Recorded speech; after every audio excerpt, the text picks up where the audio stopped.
Welcome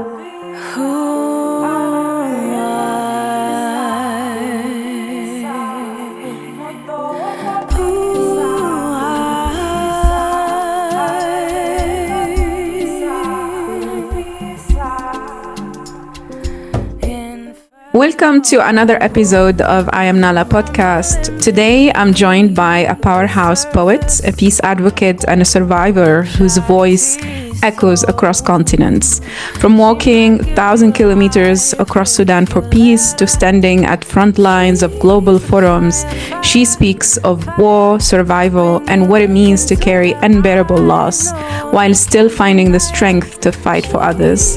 She has lost over 16 family members to the war in Sudan and more. She knows what it means to grieve in motion, to speak while mourning, and to lead while healing.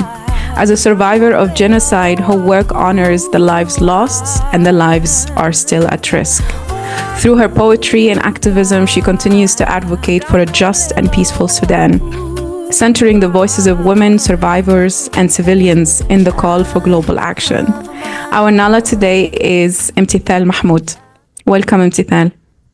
Thank you so much for having me, Aya. That was very beautiful. Thank you. So in 3 words, who is Emtithal Mahmoud or Emmy, the poet? In 3 words, I would say, I always start by saying I'm a sister. So I'm the oldest of 6 kids, but I also have so many sisters all across the world. I am a humanitarian, the real definition of really like putting humanity first, not, what it has come to mean in our world today. And then I would say I am a lover because I just love so openly a world that doesn't necessarily always love us back. How is it growing up in Sudan, Emmy? And, you've been around the words. Take us through that. Like, what was the childhood like? And then you moved to the US. I think a lot of people don't know this, but, I think, I can't talk about my childhood in Sudan without telling how it is that we ended up leaving Sudan. So when I was about 1, my family and I escaped from Sudan to Yemen. And then we got the visa lottery when I was about 4 and came to the US. And then, so the first time I went back to Sudan, it was about a little bit after that. I was about 6 years old. So I went back and we stayed for, I think, about 6 months. So in like the most formative time of my life, we were always, we were in displacement. We say former refugee now because of the fact that we didn't come on asylum. So growing up in Sudan and going back and in different parts of my childhood and really, really growing there, it was very, very, it's like the most magical thing in the world because you're surrounded by family and you're seeing nature and you're seeing change and you're seeing so many different things. But at the same time, it's one of the scariest things because you're also seeing all of that beauty, all of that promise being erased time and time again. So I remember that when we landed in Darfur, and I was about 6 years old and my sister was about 4-ish, and it was incredible because it was like, the moment we got there, instantly, all of our family, was like, "Do you remember me? Do you remember me?" And I was just like, I was 1, how could I remember, right? And so what was so special about it is that you have community. You learn how to live from the land because we're indigenous. So I learned how to pick the trees and how to plant and how we feed each other and how we feed ourselves, which is very, very important to know now because of the famine. My family are farmers, and then some of my family are herders. And they herd sometimes and they also farm.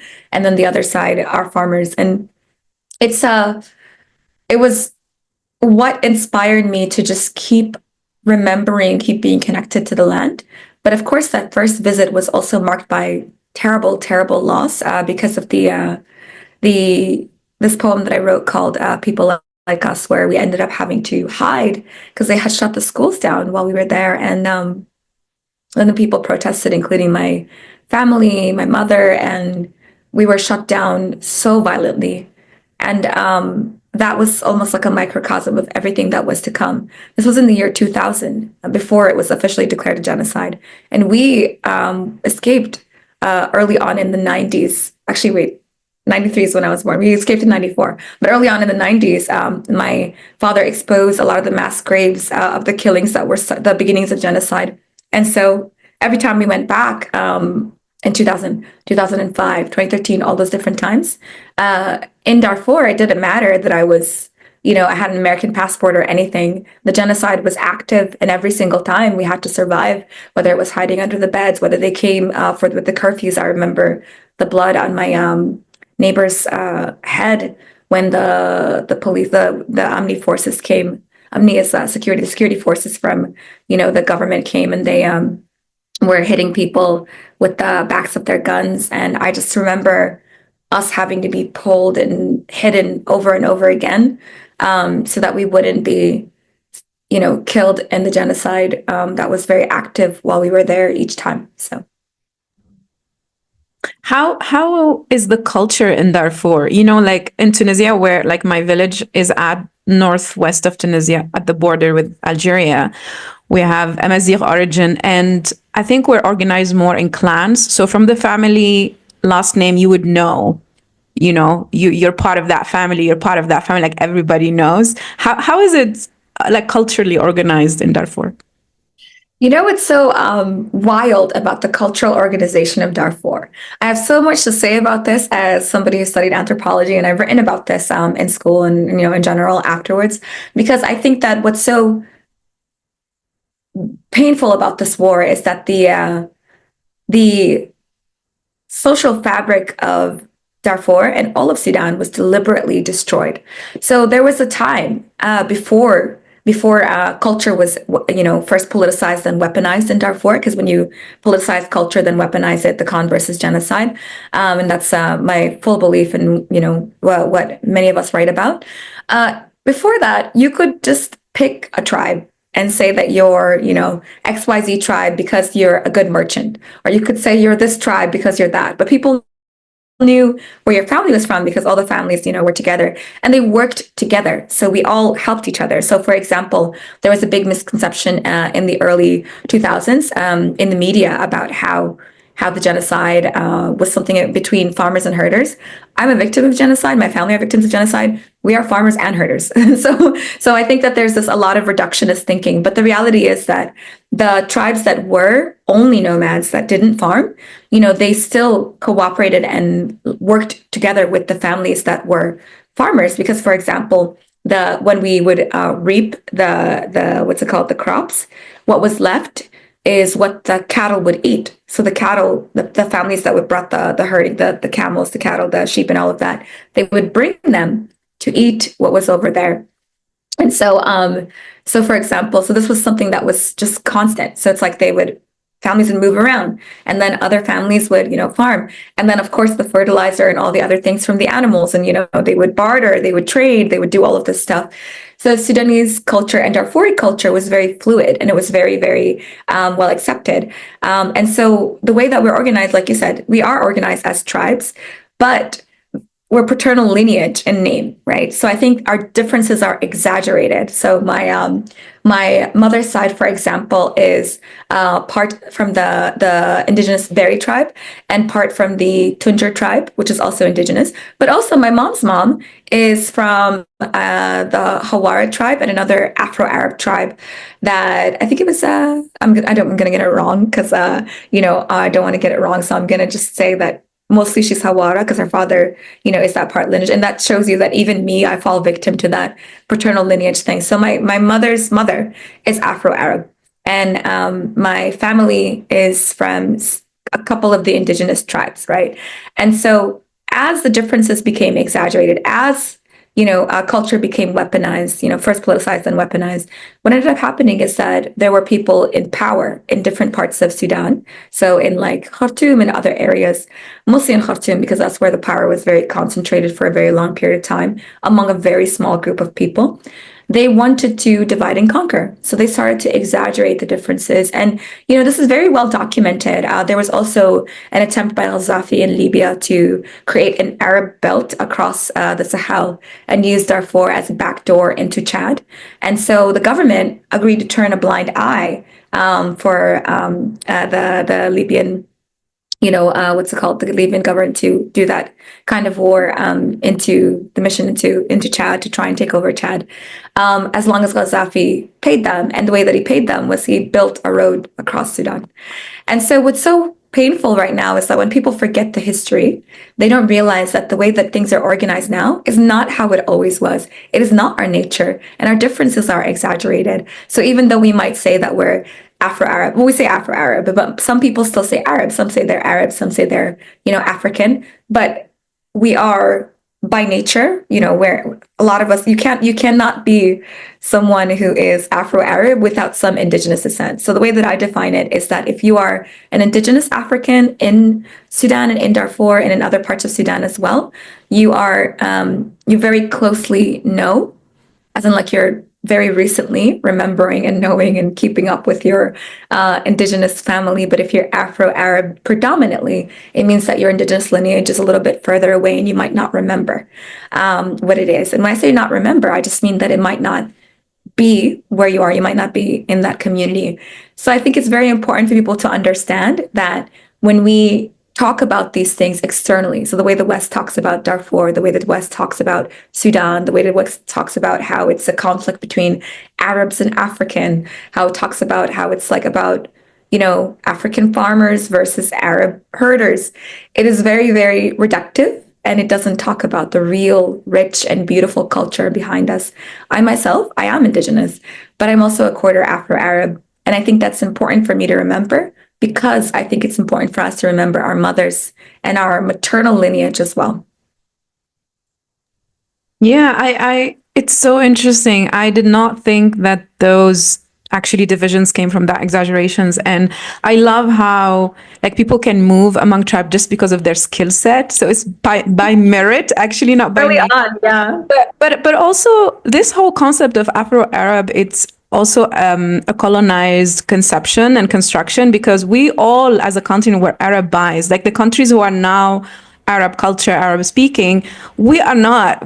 Arabs came and colonized us, and therefore Oh, yeah. rooted their Arab culture. And because the Prophet was Arab, we Islamized at the same time. So I find it ridiculous to put this, Afro-Arab is like, but we're not Arabs, we're Arabized. We know where the Arabs come from, and it's not a race as well. Like when you say Afro-Arab, it's like a race, but it's not a race. It's a culture. It's a culture that you live in. So thank you for enlightening us about, those misconceptions that are sometimes very ridiculous.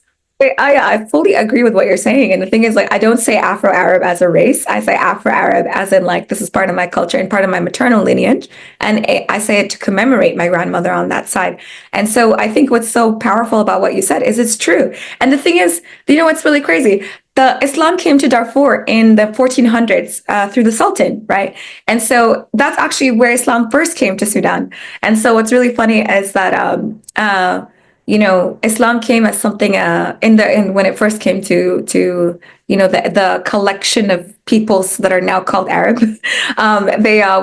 It came as a way to free the slaves, a way to stop infanticide, specifically of infant girls, a way to just create change and equality. And so for me, that journey to reclaim the faith that I actually think goes very, very hand in hand with our beliefs as an indigenous culture, it has been a very interesting and very difficult journey.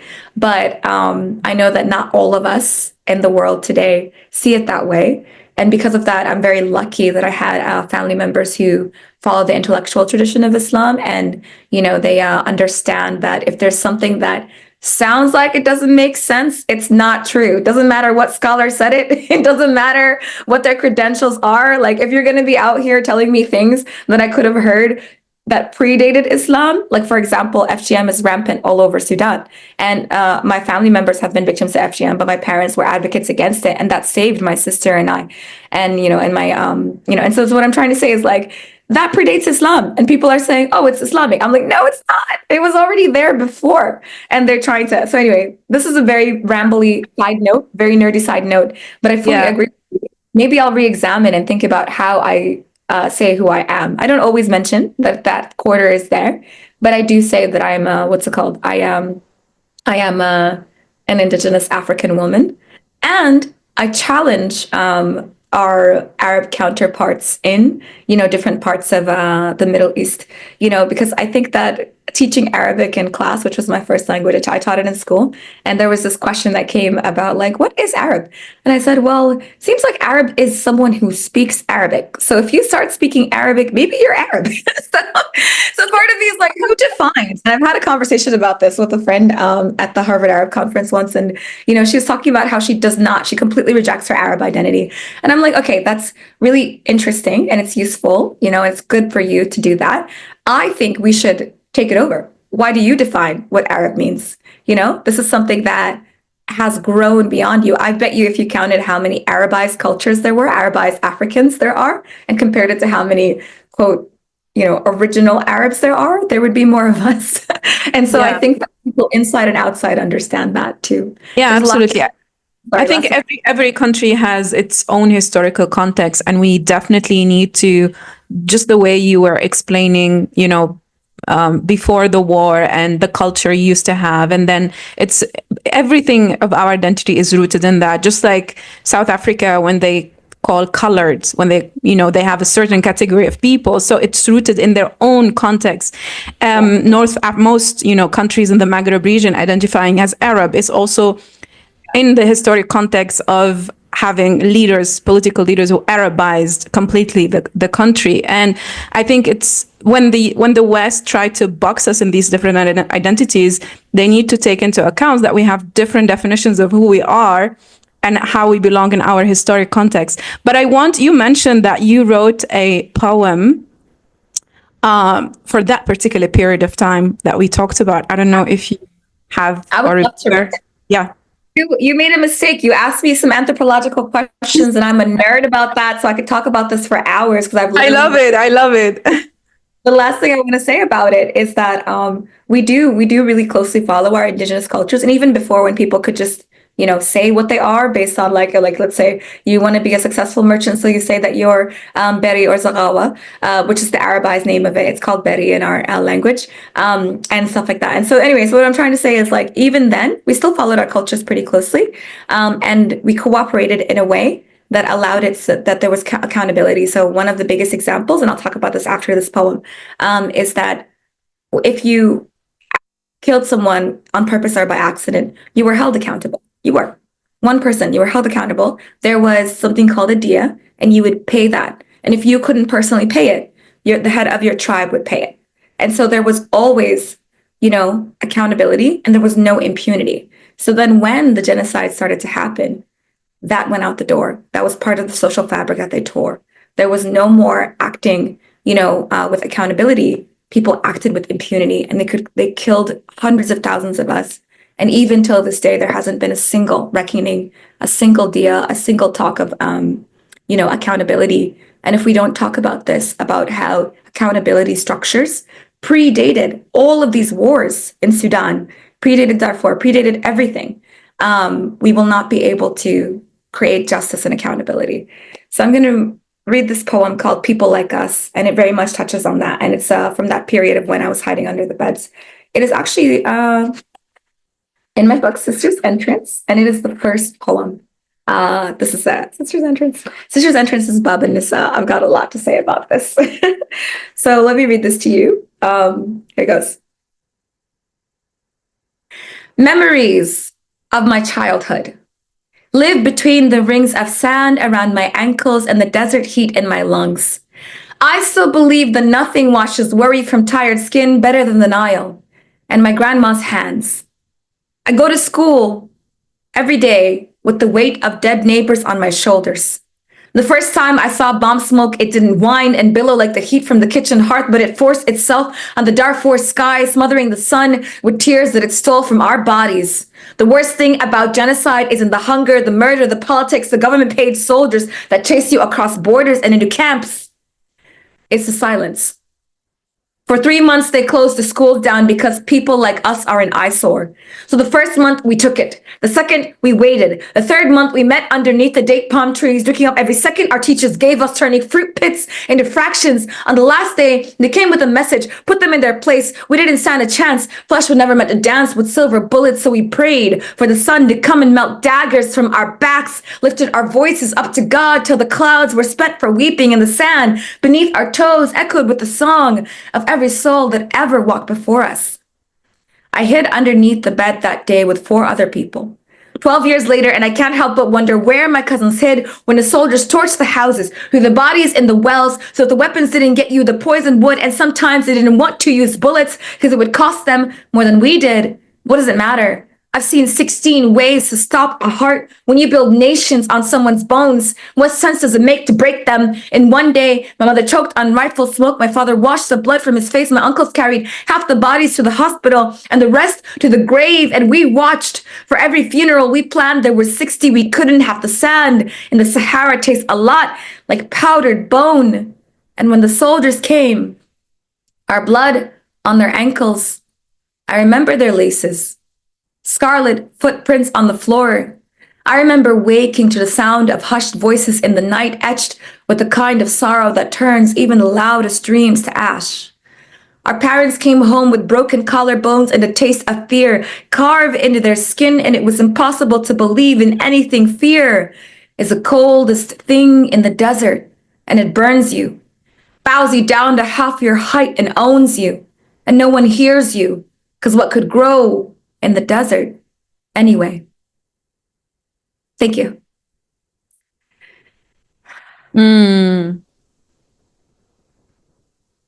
How many years ago you wrote this?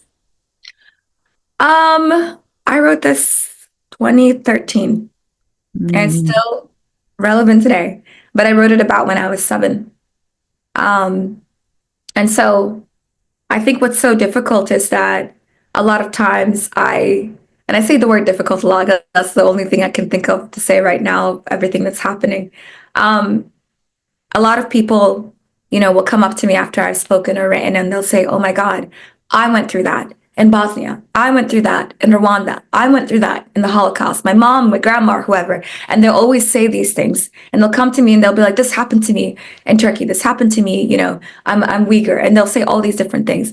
So part of me, when I named it People Like Us, I knew that it wasn't just about Darfuris or, other parts of Sudan. It was about everything that happens to people like us. And what is people like us? It's people who are oppressed. And the reality is that, I dream of a day where my poetry is something that is a relic of history and not something that's actively happening. So I want this to be like part of our historical culture, like, these things were written, these things happened, we went through them, we survived. I don't want it to be something that's actively happening every day. So just like I said, just like you just asked me, when did I write this? I could have written it yesterday, but, I hope I don't have to write it again tomorrow. It is very powerful, and indeed, it can resonate with a lot of people who've gone through your experience.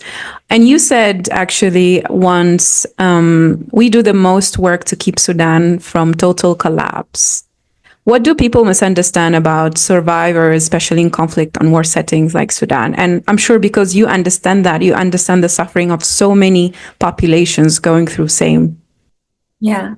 Thank you for saying that, and thank you for making space for us to share all of this. I think what people misunderstand about survivors is that people who are vulnerable are seldom vulnerable in one way. So when I say survivor, what did I survive? There are so many things that I survived, and I, haven't shared all of them with the world or with my family. And there are things that I know my mother didn't share, and there are things I know that my father didn't share, and I know there are things all over us, all over the ground that we didn't share. And so the thing that's keeping Sudan alive now and has been keeping Sudan alive for decades, when I say Sudan, I mean the peoples, but also the country, like we're the only thing keeping everything from total collapse, is not just, those of us who were IDPs for 20 years, but young people all over the country who rally and get together and create responses in emergency. And same thing with the IDPs is what we've been doing. We've been build the IDP humanitarian networks. We've built all of the IDP camps all over Darfur together as families. We didn't have anyone to turn to, so we turned to each other. That's what people don't understand about survivors, I think, and about this war, is that our inspiring, incredible, brilliant volunteers on the ground and, change makers and community organizers, they themselves are displaced. They themselves are survivors of genocide, of everything that you could possibly think of. And right now, the gender-based violence that's happening all over Sudan which started not just in Darfur, but all over Sudan before South Sudan as well, is how gender-based violence is used as a weapon of war. It's something that tells you that even your own body is not a safe place. So the idea is like they are making, they're destroying the land. They're destroying any way for us to feed ourselves. I have a friend who's an anthropologist from, his family is from Al Jazeera, and she talks about her name is Dr. Nasreen Al-Amin. She talks extensively about the history of slavery and destruction of Al Jazeera, which is, something that is among the different places that's called a breadbasket in Sudan and of the world. It could be because most of the Nile is in Sudan and South Sudan. The thing that I'm trying to say is that when they destroy everything, they destroy our land. They don't want us to come back, is what Dr. Nasreen Al-Amin talks about. But also, they don't want us to grow up. They destroy our land in Darfur. They burned our crops. They steal our cattle. They kill everyone. And they use gender-based violence as a way to make it so that that not just the land is not safe, but even your own body is not safe. And then the people who are survivors right now on the ground during this brutal war, actually UNICEF says 12 million people are at risk of being victims of gender-based violence. They've been repeatedly subject to rape and to torture and all different kinds of things. Just now in Zamzam, there was a lot of videos coming out from the RSF themselves, gloating, showing themselves torturing women and kids and everything, and killing our people because they think it's a victory, and they show that these bodies of ours, they don't belong to us. Our land does not belong to us. Our identity does not belong to us, and they annihilate us, not just physically, but in every possible way. That's what people don't understand about survivors, that we lean on each other. We do all of the work, even through trauma. And even when we need time to mourn, we cannot stop to mourn because we have to keep moving. And that we are never victims only once or in one way. As you were speaking, I was thinking of not only misconceptions around the humanitarian side of things, the identity side of things, but also even the political side of things. So just take us through it, because the revolution happened in 2019. A transitional process of, transitional government started to go on. And then when the war started, some say it's a civil war, some say it's a proxy war. Everybody name it the way they want to name it based on this is what happened in Sudan. I would love for you to really educate our listeners on what happened after the revolution. Absolutely. For me to tell you what happened after or during the revolution, I have to start much earlier. And the reality is that, with the 21-year civil war in South Sudan, and many, many different iterations of our collective struggle for liberation, even if you talk about colonization, we were colonized by the British, the Ottomans, Egyptians at some point, all of the different people. When we achieved independence in Sudan, it wasn't really, achieving independence for all Sudanese people, and that we were just recolonized by successive governments. And so I won't go into the details of each of the successive governments. I'll talk about the ones that I myself have experienced, which is the Bashir dictatorship, and now the so-called governments that Burhan and Hemeti, who are leaders of the SAF and RSF respectively, have created. So in 2013, the most recent, I think, iteration of this specific revolution, because there's been so many attempts over time. In 2013, the same people who really pushed for revolution in 2019 and 2018 were trying very hard to do a peace walk. Not a peace walk. Sorry, let me repeat that. They were trying very hard to do a peaceful protest. That's what it is. Peaceful protest in Khartoum. And I was here in school. And really interesting that I'm doing this interview at Yale. I was in school in 2013, and I had just come back from volunteering in Sudan, specifically in Darfur and in Abshok Camp Clinic in Zamzam Camp in Zamzam, and also in the birthing hospital of Al Fashir, etc. I came back and I get the news that my older half brother, was shot. And I'm like, what do you mean? And because the Bashir government had the SAF and the Amni and the police and all of them shoot into the crowds of young protesters. My brother was shot. We didn't know where he was. We didn't know if he was dead or alive. And even now we're doing the same thing where we try to compare stories off the ground to figure out who's living and who's dead, how many we've lost, how many we still, need to save and protect with them, not just for them. So anyway, in 2013, they attempted, the Suwad, they attempted to do this, and it was shut down violently by the Bashir government, the Bashir dictatorship, and, he was the head of the SAF at the time. And they shut down the internet. They made everything completely dark, so we weren't able to hear from our families. And the way that they do that, the way the governments do that, is that they threaten the private sector. They tell them, okay, shut all the telecoms down. And the private sector cooperates. And that's the thing that is so painful about all of this. If they refuse to cooperate, sure, the government could say, okay, I'm going to kick you out of the country. Yeah, go ahead. Kick me out. I'm your only telecoms. They could have said that, but they didn't. Instead, they just cooperated. They shut everything down and they became complicit. And so then, that was 2013. And from then, over and over again, we tried to push and push and push for change peacefully.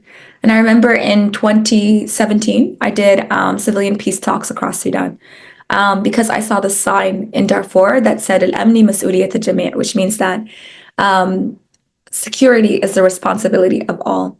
And when I investigated, I found out that this was part of a weapons for amnesty program that the Sudanese government was running. Because also, this is what I forgot to mention in 2013, at the same time that the Suwar had done this in Khartoum, just before that, al-Bashir had institutionalized the Janjaweed by creating the RSF. So people don't know that the RSF was actually created in 2013. Well, the RSF was created in 2013 by Bashir, who was the head of the SAF. So the SAF created the RSF. And so they created the RSF, which was the Janjaweed, which they were state sponsoring genocide with before. So they were sponsoring them to commit the genocide. And, they were completely occupying Darfur, and they built their power over time. And then, in 2017, I saw the sign and I said, okay, what is this about? So the government was advertising a weapons for amnesty program. They said that if you bring your weapons, we'll give you amnesty. But what really they were doing was they were having the RSF run this program where they disarmed anyone who was, protecting their families from the RSF. They were taking their weapons and they were consolidating power. And I said, okay, but then why are they doing this campaign? Why do they even care about amnesty? And they said, okay, well, what's happening right now in global politics is that President Obama and his administration, which is, I'm American, so that was my other country, they had created this list of different goals that that Sudan would need to do and the US would need to see to take Sudan off the state sponsor of terror list. So Sudan, in reaction to one of the lines that said, make steps toward peace, said, okay, weapons for amnesty. But really, they were just consolidating power. They were institutionalizing the Janjaweed and consolidating power. They already institutionalized them in 2013. And then they, had them do this program. And when I went and I started doing the peace talks, I said that, what? Al-Amni is not, security is not the responsibility of all, but peace is the responsibility of all. So I'm going to inspire a collective responsibility for peace. And you know what? They were using this weapons for amnesty program to say that now Sudan is safe. I said, okay, well, if Sudan is safe, then I'm going to walk. And I said that. I told my family. And I said that because in our history as nomads and as indigenous people and as, farmers, everything, we used to walk. We used to do this big migration from Darfur to Khartoum with the herds. There's a season of migration to the north, actually. There's this incredible book by a Sudanese author. But these migrations were by foot. We would walk from Darfur all the way to Khartoum. So I said, okay. And also at the same time, us who were displaced, we had to run and walk by foot to get out of Sudan. First we were IDPs, then we became refugees. So I decided I'm going to do this. And I started to do this, these civilian roundtables for peace and ask people what they were willing to give for peace, but also what their experiences were. And it was the first time anyone had visited some of these really far away areas all over Darfur and other places as well. But in Khartoum, I launched this in Al-Ahfad University. So I launched this peace program in Al-Ahfad University, the Peace Walk. And people said they would join, and and we went to all different universities. We went to university in Al Ubaid. We went everywhere, and we went on the first day. I called it the one girl walk because nobody believed no one would join. Nobody believed anyone would join, but I fully believed that it just takes one person to challenge the government for all of us to join and do it together. Because it's not one person who created all of these issues. It's not one person who attacks us. Even our oppressors right now don't act alone. They're funded by all of these governments. So one person is not going to solve it, but it could be a spark. So what I did was I showed up on the first day thinking I was legitimately just about to walk across Sudan by myself. And all of Al-Fashir came out. Unimid filmed it. So many people filmed it. And we said, oh my God, because protests were not allowed in Darfur. They were not allowed anywhere in Darfur. Protests happened constantly in Khartoum and other areas. But in Darfur, you would get beat, you would get arrested, you would be disappeared if you tried to start a protest. And they had forbidden gatherings. So I think it was like a certain number of people. If there's more than a certain number of people, it's forbidden. And even in Khartoum, they were doing the same thing. So for example, I remember at some point in 2017, we were invited to a family wedding. That was an indigenous wedding in Khartoum. But they said that we can't have the wedding because there was no permit to convene. Imagine. So even in Khartoum, I'm serious. So even in Khartoum, people don't know. If you were an indigenous person from Darfur or from any other part of Sudan, you weren't even allowed to have weddings, and they would shut it down. They would arrest people and stuff because they did not want you to convene.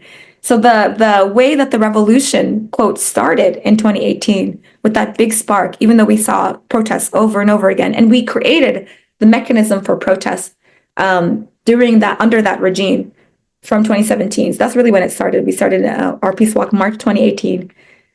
We marched for 30 days all across Sudan, and the students, everyone marched with us. And we went all the way across. People, thousands and thousands joined us marching to Khartoum. And what was so insane about this is that in the beginning, when I launched it in Lahfad and other universities and in Khartoum and other places, I announced it, and people were saying, why are you walking from Khartoum to Darfur? All the problems are in Darfur. You should walk from, why are you walking from Darfur to Khartoum? All the problems are in Darfur. You should walk from Khartoum to Darfur. And I said, if you think all of the problems are in Darfur, you will be completely surprised when the problems reach here, because the genocide never ended. It's happening and you don't even know. And I saw it as somebody who would land in Khartoum, then go to Darfur to visit family. And I had that privilege as somebody who's American.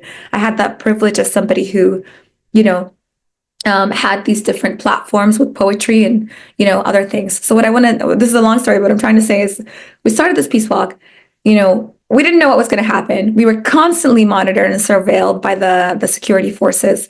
The way we were able to get away with doing this is because we didn't register an organization, because the way that the government controlled humanitarian aid and was able to kick out all of the aid workers in 2013, by the way, a lot of this revolution started in 2013. 2013, they kicked out all the aid workers. 2013, they violently shut down the first recent attempt of revolution. 2013, they did all of these, they created the RSF, like all of these things happened, right, in 2013.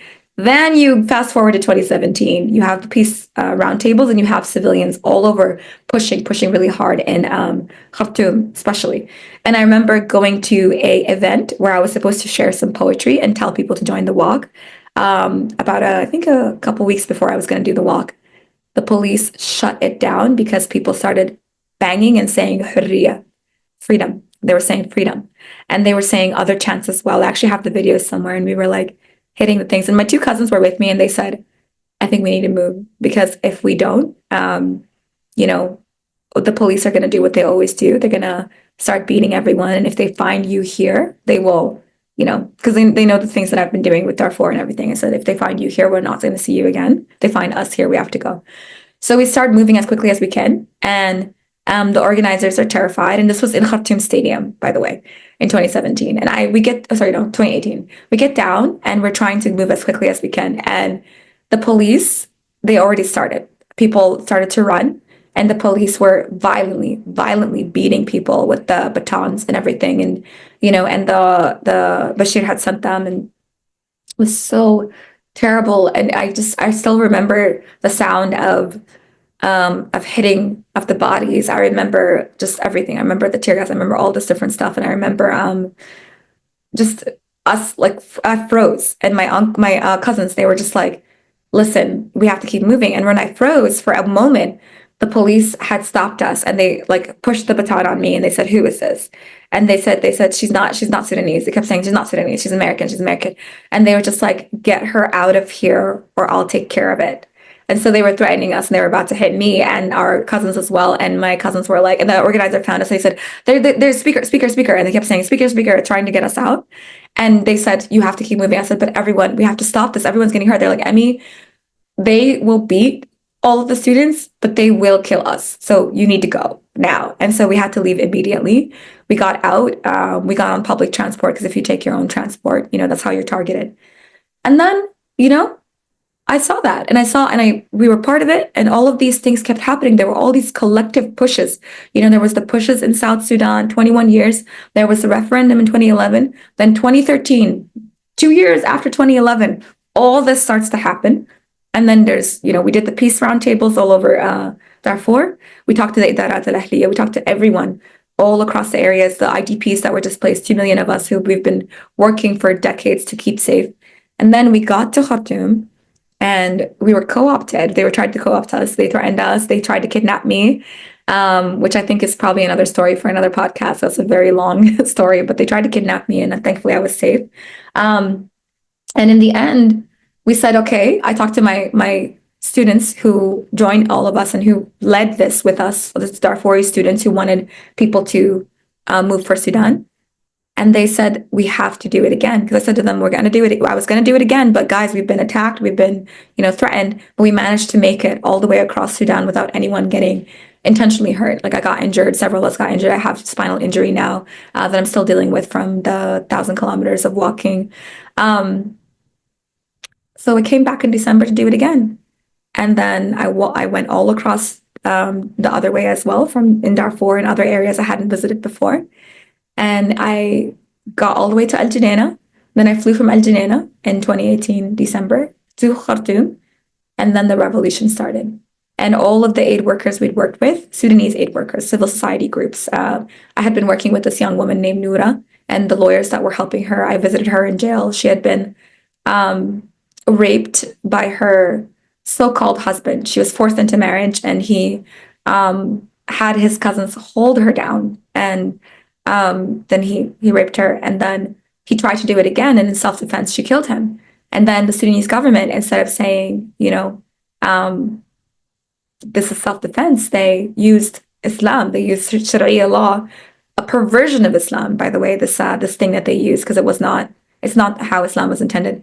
And they said, oh, she has to be sentenced to death because she killed him and he was her husband. So there's no such thing as rape in your husband. And so they said that she just killed him. And so she's a murderer. But a lot of international groups work with our groups on the ground, our lawyers on the ground and everything. And I joined different people to really get it out. And the lawyers in Sudan led this. I did not lead any of this. I just supported as much as I can. And I always support. I try to use my platform and my voice to just amplify whatever we can. Because in Darfur, nobody heard us. And now that I have this platform, I try everything I can to keep our voices heard and keep people understanding, what we're actively doing on the ground. I'm a community organizer from the start. So yeah, so we get there and there you have it. 2018 it starts. And because I had done that work with Noura, because I had done the peace walk across Sudan, because I'd done the civilian peace talks, all of our groups were calling and they were saying, you cannot go to the protests. If you don't get out of the country fast, they will blame this on the Darfuris who walked across Sudan. And I said, okay, so how do I keep everyone safe? And they said, well, you have to get out. And my parents and my family and our fellow humanitarian workers put me under house arrest in Khartoum and said, if you even try to go to any one of these protests, that's it. You will all be blamed. You will be killed and it will not end anything. And I said, okay, how can I support though? And they said, we need you outside more than we need you inside. And I said, okay. So we got out as quickly as possible. I flew. And then 2 weeks later, my cousin Mohammed, Allah yarhamu, he was 15 years old. He was one of the protesters. He was killed. He was shot and killed. And he was one of the first people killed in the 2019 revolution, which started in 2018. This women-led revolution. And our fellow revolutionaries, I wasn't sure if they heard us. In the beginning, I told you, they said, walk from, Khartoum to Darfur because the problems are in Darfur. The young people had heard us and they changed everything. And they said, which means You racist, you hypocrite. The entire country is Darfur. And this was the first time since the attempts in 2013, since even before, where people joined people in Khartoum, right? And of course, there's other parts. There's Adbara. There's other parts as well that I haven't told the story of. But this is the parts that I witnessed of the revolution and the parts that we catalyzed together. And I will never say that one person can do this, right? So for me, I'm always saying our fellow revolutionaries. I'm saying our, our students who walked across Sudan, and all of this. So I don't even remember the question, but this is the story of how the revolution started. And when it was stolen from us by the RSF and the SAF, when a transitionary government was put in place without an open process that included the people, when that transitionary government was then put under the power of the SAF and the RSF, we knew that we were just being set up all over again for this to fail again. So we say that it's not a civil war. It is a war against the people, and the people do not consent to this war. And so the only real solution is the people. This false dichotomy, this choice between RSF and SAF is a false dichotomy that obscures their only real solution for change, which is the people, the women who led this revolution, the people who died and are still missing, the people in Zamzam, where my family were just tortured, killed, kidnapped, and disappeared and displaced for the fourth time and counting. Thank you so much for sharing that. This is much more important than the question I asked, because it is so important. People forget the revolution happened. Like it wasn't that far away, 2018, and the mobilization from to 2013, and like it's just the last decade, right? And I think when people are so now absorbed by the war and the politics, geopolitics of it, forgets the people who actually led this revolution, the people power who led this change, and it was hijacked during the transition and what happened after. So thank you for rooting this conversation in that, because I think we do need reminders of what actually happened, why we arrived at this stage. And the story of Nora, I want to ask a question around that, because you've witnessed the weaponization of women's bodies in the war. How do you make justice real for those who have experienced that kind of violence? And I know now we have a mandate of conflict-related sexual violence, something that is criminalized as a particular crime. But as you said, there is a lot of impunity. So how do we come out of that? Yeah. Thank you so much for saying that. And thank you for saying that, the things that I told you about the revolution are important to remember. I'm going to plug my friend, Dr. Nasreen Al-Amin, a fellow anthropologist. She talks about counter-revolution. So as well as a history of slavery and, land and the taking of land in Al Jazeera. What I want to say is that counter-revolution idea, that the idea that this isn't a civil war, it's maybe a counter-revolution, or it's not a civil war, it's a war against the people, as I say. Women's bodies have been weaponized, not just in Darfur and in this war and in, South Sudan, all over. It's something that's been weaponized even in the wars that happened between India and Pakistan back then. And, there's this incredible anthropologist, I'll try to find her name, who writes about it, about how women's bodies essentially become to represent the land, right? So in Sudan specifically, which is what I'll focus on, and like Noura and all of these incredible people, and me myself, all of us survivors, when your attacker tells you that your own body is not a safe place, they're essentially telling you that your body does not belong to you and nothing belongs to you. So it is a form of, like you said, gender-based violence as a weapon of war. It is also dispossession, right? And so it's a form of dispossession in that they're dispossessing you of everything in the land as well, in the land and material things, but they're also dispossessing you of your own body, of the safety of your own body. And I think that's something that really needs to be studied, but not just studied. I'm using my little nerd hat. I think that people need to understand that for there to be recourse, we need to see that these atrocities that were done against our women and girls, against all of us, and are still happening now. And I can't say that enough. It's women and girls. There are girls who are subject to the same atrocities right now in Sudan. There needs to be routes for them to put their oppressors in court and get justice in whatever form that looks like in our society, right? So I think there should be reparations. I think there should be, you can never pay back what you took, but I think that there needs to be ways to, repair. How do we repair this? The way they repair it is, number one, there needs to be no time cutoff. First of all, I don't want anyone in the transition, whatever next transition happens, to be saying that, oh, gender-based violence that happened before, I don't know, 2013 or before 2011 or happened before 2019 doesn't count, or happened before 2013, 2023 doesn't count. Like, I think that there needs to be real truth and reconciliation, as I say, but in the new version, I say truth, reconciliation, and responsibility. So who will be responsible for what happened and who will be responsible going forward for making sure it doesn't happen again?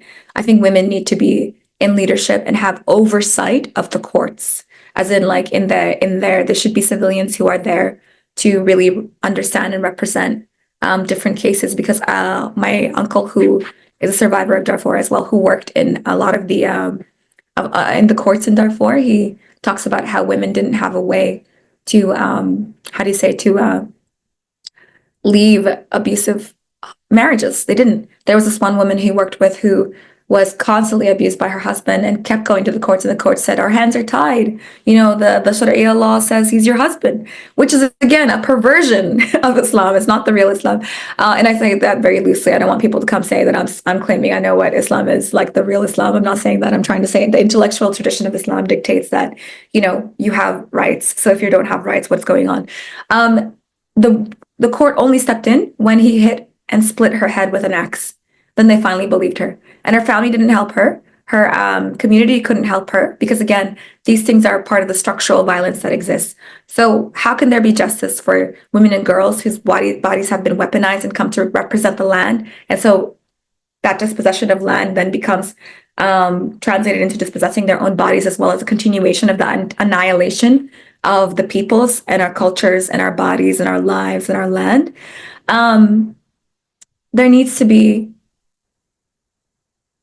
I want to say this very carefully, there needs to be a way for people to, I think I said this before, I said there needs to be a way for people to repair the complete annihilation of our land, of our people, of our bodies, of our histories, of our stories, that dispossession that then translates into dispossession of our own bodies through gender-based violence. There needs to be a reckoning, there needs to be justice, and there needs to be complete reform of the laws.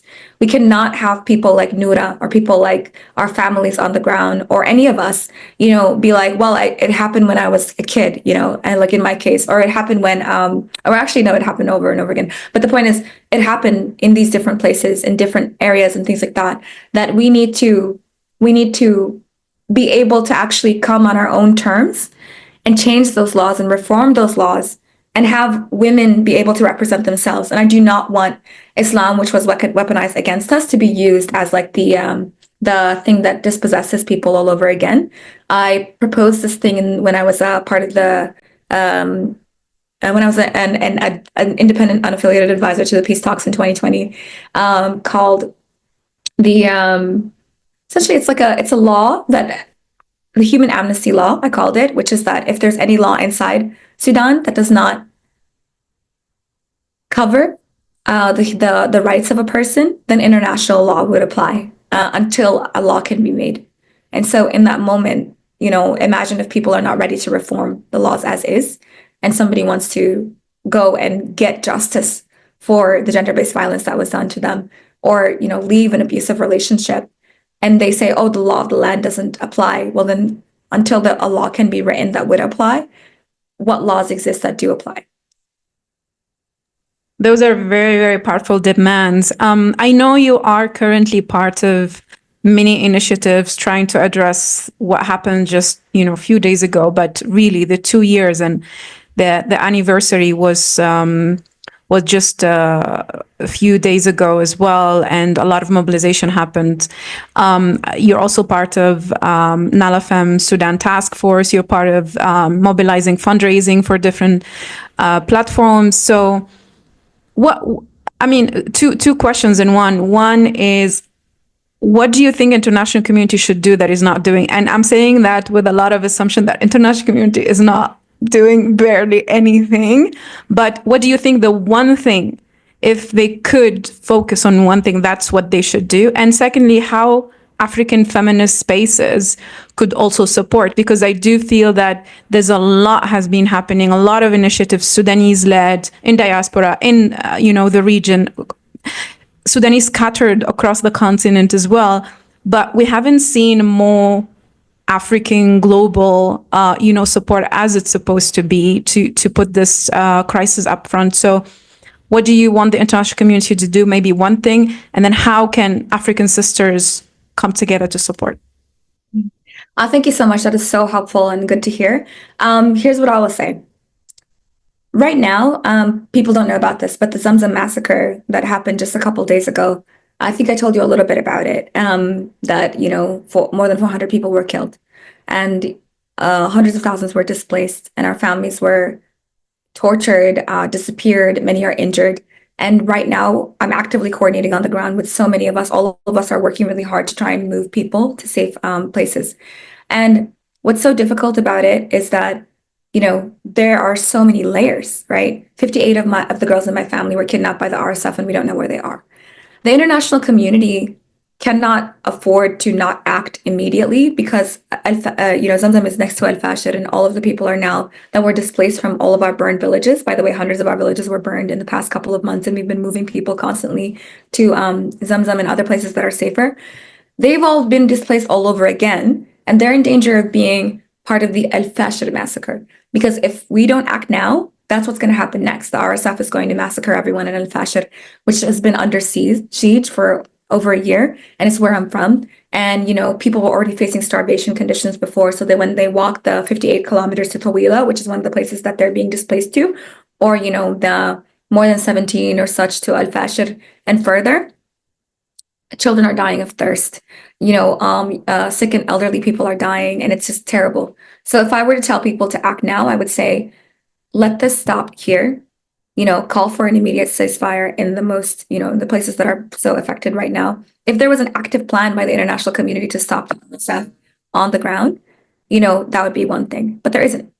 There's no solution. So there needs to be a ceasefire. And the SAF also needs to call and cooperate on the ceasefire as well, because the RSF and the SAF are perpetuating this war, but only, if they stop the war, can we actually then start to create mechanisms for justice? So if I were to tell the, quote, international community and the world to listen, I would say, yes, definitely engage with all of our initiatives, sign our letter, sign the Lala letter, sign the Unite for Sudan letter, and also, support the IDP Humanitarian Network, which is actively working with the families that were just displaced from Zamzam. And, I'm one of the organizers for that. And support all of the other Sudanese mutual aid networks as well. I would say right now, Zamzam is about to be the precursor for all of Al Fashir being destroyed. And Al Fashir is the last city that hasn't fallen to the RSF. So if the entire world doesn't move right now to support our families and have us lead on this, by the way. So the thing is, even though I have all this access, it feels very difficult, because as a Darfuri, it's almost impossible to get a seat at the table, regardless of what your credentials are. What I would say to our African sisters is, including the African Union and everything, you have the power to convene. Invite us. We will talk to you. We will be ready. Call me. I'm here. I will connect you to all of us on the ground. We are so ready to move and mobilize and stop this war now. It's been years of trying to get voice and attention and try to get access for Darfur, for Sudan, for the Nuba Mountains, for all of these different places. And if we don't move now, we're going to be facing not just the biggest humanitarian crisis of our time, which it already is, but the biggest failure in recent history, and everyone will be complicit. I hope your voice and message and call will be heard, and we will make sure to amplify it. It's extremely important that there is one task and one task only. Let's just get it done. We're not even talking about reconciliation, post-war, and all of that. Let's just get the ceasefire in the most affected areas. I wanted to end with your love letter to survivors, women survivors of genocide, of war, of violence, sexual violence. What would you say to a survivor? I think it's so important for me to say this, and I'm saying this not just to our girls and women, but all people who are survivors, because not just women and girls are, subject to gender-based violence in this war.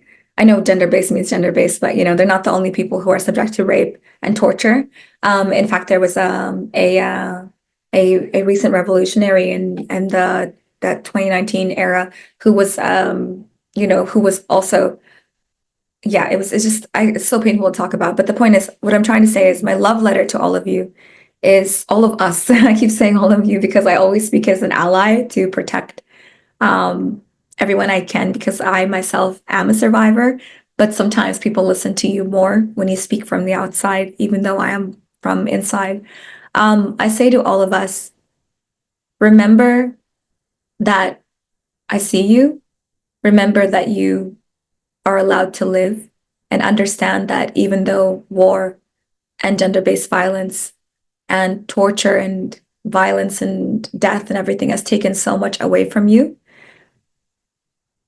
you and your life and your future and your spirit is not something that it can take. And understand that they can take away our lives, but they cannot take away our humanity. So I celebrate you. And I celebrate the life that you will live, because you are here and they are not. And that is so important to remember.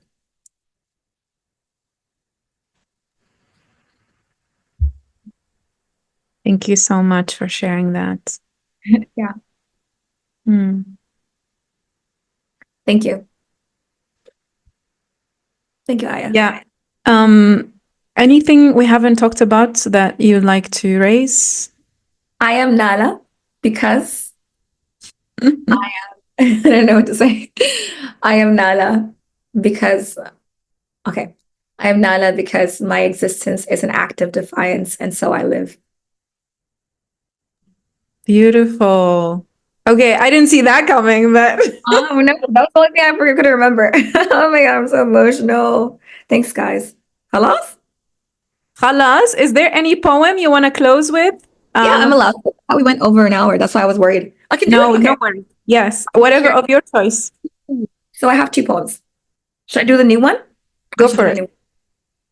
I should do the new one. Should I do the new one, or should I do daughter? I think I should do daughter because it comes back for the culture. Okay.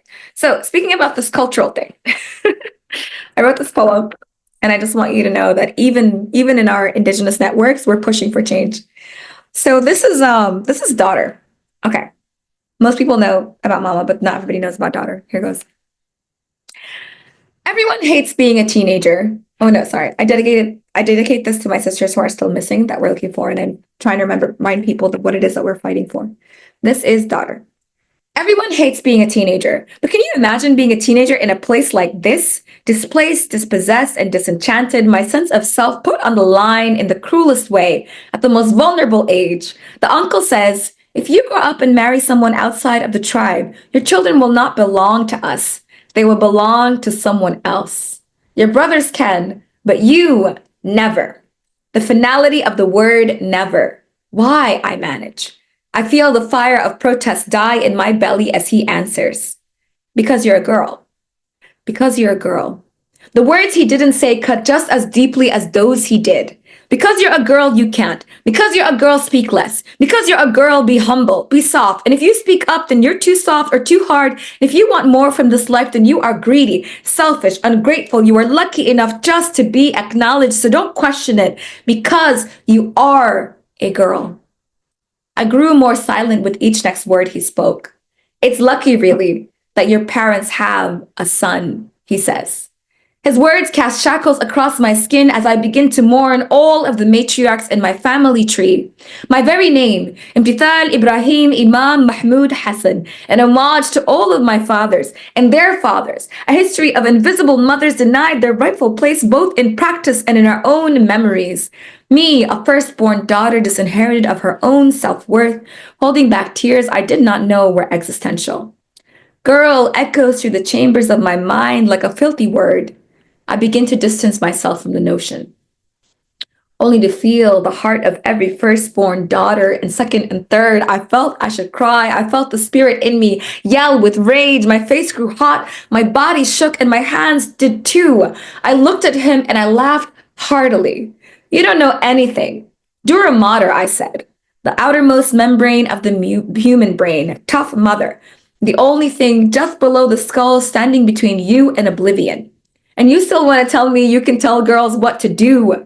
I hid behind science to take away the sting of what he said, leaning on that tough mother, thorough enough to protect from the exterior, yet gentle enough to shield the contents within. I became the dura mater, protecting myself from words that cut and sting and maim.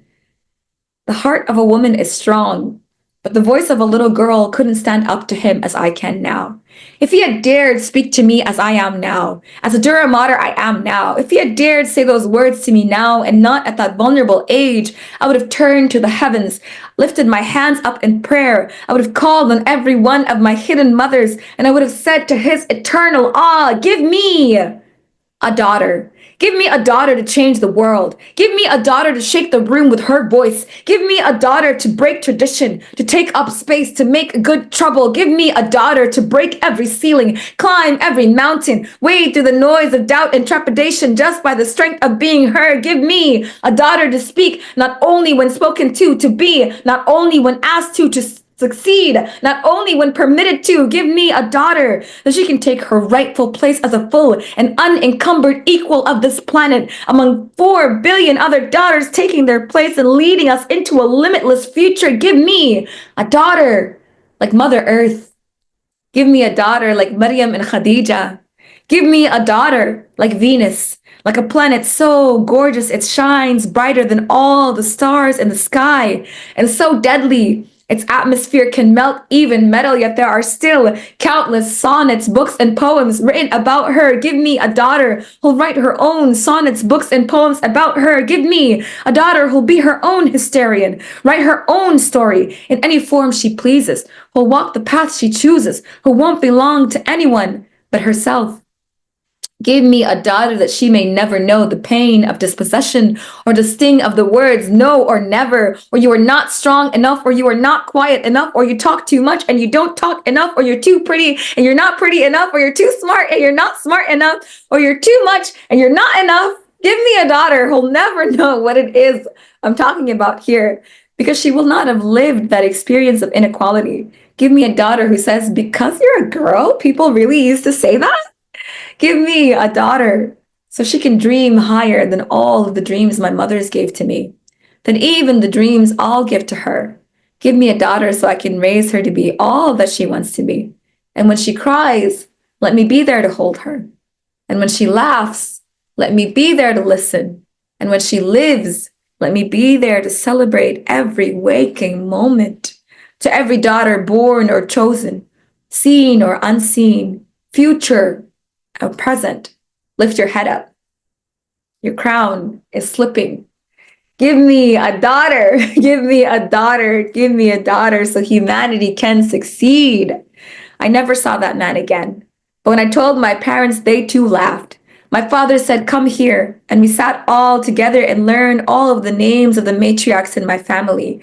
Not just my mothers and grandmothers, but my aunts and great aunts too. He had memorized every name. My mother too. Amira, Halima, Amna, Hawa, Loretta, Asha, Lulu. You are and always will be more than enough, he said. You, my child, are the best thing that ever happened to me. Thank you. I wrote this poem for my sister Muntaha, who is 8 years old now, but she was 4 when I wrote this. So she's my little daughter. Oh my God, I love it. Now I want a daughter too. I'm a childless woman. I want a daughter. That was. Yeah, I know, right? We love our daughter. I've not heard this poem. I've heard so many poems of yours. I haven't heard. I've kept it close to the chest, but it's something that I'm sharing as much as I can now because I love it and I love our daughters, you know?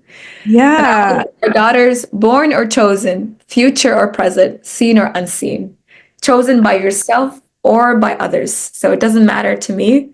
If you are a daughter, I want you. I'm here. I see you. We need you. Absolutely. Oh my God, I loved it. So beautiful. I had so many goosebumps moments, and Funny, like like, I laughed a let lot. me share it. I was like, oh, are we over it? No, but no, if we're not, I had it here. I love it. I love it. Thank you so much for sharing You're that. good. Thank you We'll be for good. sharing your truth. Thank you for your resilience. It's tough. You don't even look like what you're going through. You know, you put on Yes. strong face and you breathe in and you speak up, and you're already touring and doing talks right now in the US, and squeezing in a podcast in between, and really want to acknowledge that you are doing the real work without stop. And I know you go through a lot of moments of breakdown and you lift yourself up. And I think it is the matriarchs and the ancestors in your Yes. family Right. channel that energy and keep you moving and keep you going. And yeah, you can have those moments of breakdown, but you know that your cause is bigger than you and your commitments, and it's your people, it's your land. So Our thank people, you. all of us. Thank you. And I just want to say again, just please remember all of us Sudanese people. It's not a choice between one org or one person or one and another. Help all of us. There's so much in the world today. Equality is here. It's just not equally distributed, as one person says. It's here. So if all of you help us, I know Zamzam is very urgent right now, and but help. If you know a Sudanese person, help them. Just help everybody. And thank you for saying that. And yes, it's our ancestors. And thank you for helping me smile and keep moving, because, like I said, they can take our lives, but they can't take our humanity. And the future is here. And one last note, as a survivor myself, people ask why it is that I don't always very openly talk about my experience. It's because, like I said, I have an 8-year-old sister. I have young siblings that I raised, and we haven't had that conversation in our family yet. And as such, I say survivor and survivor of genocide, and I stand with my survivors, and I work anytime, I come and I represent as a survivor. But until I've had that conversation in our family, I'm very careful about how much it is that I share. And what I want to say is that the reason I realized this is because when my sister was 5, she came to me and she said, I saw a video of you. And I said, which video? And she said, you did the poem about mama. And I said, great. She said, you said a bad word. And I was like, yes, yes, I did. Because I do say, I dropped the F-bomb in it because my mom is a sailor mouth. And so it wouldn't be a poem about her. And wouldn't make her laugh as much as it does if it didn't have that in it. So I had to have a little convo with her. So like I said, we are real people, and we're here, and we have all these lives, but we're going to push together. Our ancestors are here, but my sisters are here too. And so thank you, Aya. Thank you, Nala. Yeah, no, and completely relate to that. And I think it is your absolute right. It's your voice, and whenever and however and wherever you want to use it, it's the journey of healing. You always talk about it, that healing is a journey. And we thank you for what you shared with us, which is a little bit more than what we know about Emmy already. So thank you for opening up and really sharing your truth with us.